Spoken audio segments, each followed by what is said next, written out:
সবচেয়ে বড় কথা হচ্ছে হাসপাতালগুলি তো ভালো চলছে না, স্বাস্থ্য পরিষেবা দারুণভাবে নিচের দিকে নেমে গেছে। সিনিয়র ডাক্তার জিবি হাসপাতালের অভিজ্ঞতা, তারা অধিকাংশ সরাসরিভাবে রোগীদের দেখভাল করেন, এটা ঘটনা না। বরং যারা এখন MBBS কমপ্লিট করে পরের ইয়ের জন্যে মানে শিক্ষা লাভের জন্যে যখন এখানে সিনিয়রদের আন্ডারে কাজ করছে, তাদের দিয়ে অধিকাংশ ক্ষেত্রে হাসপাতালগুলো চালানো হচ্ছে। এবং দেখা যাচ্ছে এরা 12 থেকে 13 ঘন্টা পর্যন্ত কাজ করছে। এরা ঠিকমতো ছুটি পায় না, এরা বিশ্রাম নিতে পারে না, এরা খাওয়া দাওয়া সংগ্রহ করতে পারে না, এদের সমস্যা কেউ শুনতে চায় না।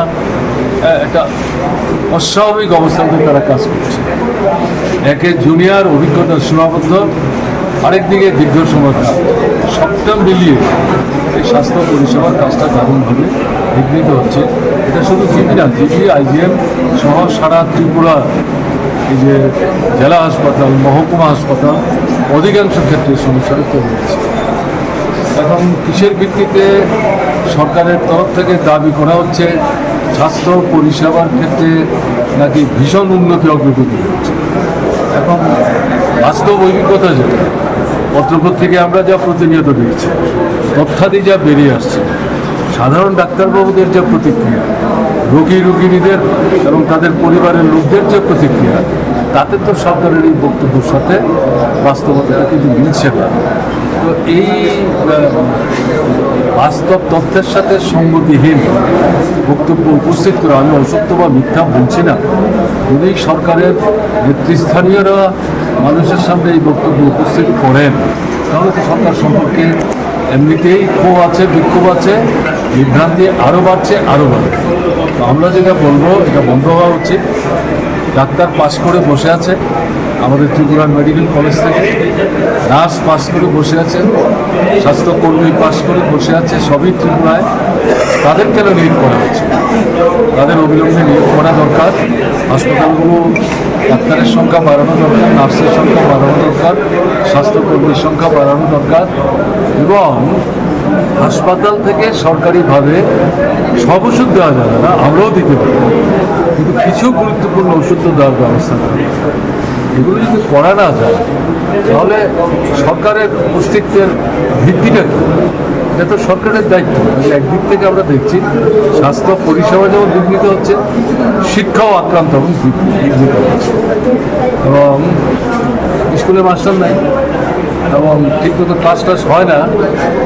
বাচ্চারা সকালবেলা আসছে, বাচ্চাদের নিয়ে মা বাবারা 4:30 বাজার আগেই স্কুলে চলে আসছে, কিন্তু 1টা-2টার বেশি ক্লাসও হচ্ছে। 10:30-11টায় তাদেরকে নিয়ে বাড়িতে ফিরছে। মা বাবাদেরও জিজ্ঞাসা করার কোনো সুযোগ থাকছে না, আজকে কী পড়ানো হলো, কী পড়েছ, কতটা কী বুঝতে পেরেছ। এই যে দুটো জায়গায় এই ঘটনাটা চলছে, এটা কিন্তু আমাদের বর্তমান নবীন প্রজন্মের ছেলেরা মেয়ে, তারাই তো ভাবি দেশের নাগরিক হবে, তারাই দায়িত্ব নেবে।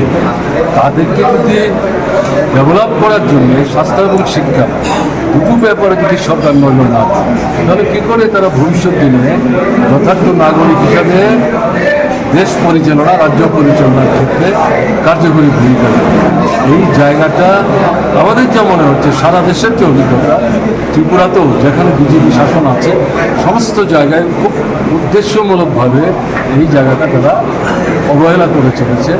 এটার বিরুদ্ধে তো লড়াই, আন্দোলন, সংগ্রাম চলছে, কিন্তু আগামী দিনে আরও তীব্র, আরও ব্যাপক করতে হবে। এছাড়া কিন্তু আমাদের দেশের ভবিষ্যৎ অন্ধকার, এটাই বক্তব্য। আমি বলবো, আজকে যে সংগঠন তাদের রাজ্য সম্মেলনের আগে এই রক্তদান শিবিরের আয়োজন করলো, প্রত্যেক বছর তাদের রাজ্য সম্মেলন হবে না, কিন্তু তারা যাতে এই সংগঠনের উদ্যোগে প্রত্যেক বছর অন্তত একবার এরকমভাবে রক্তদান শিবিরের আয়োজন করে এবং অন্যান্যদেরকেও উৎসাহিত করে, অনুপ্রাণিত করে এই প্রয়াসটা তারা অব্যাহত রাখুন, এটাই তাদের কাছে আমাদের প্রত্যাশা।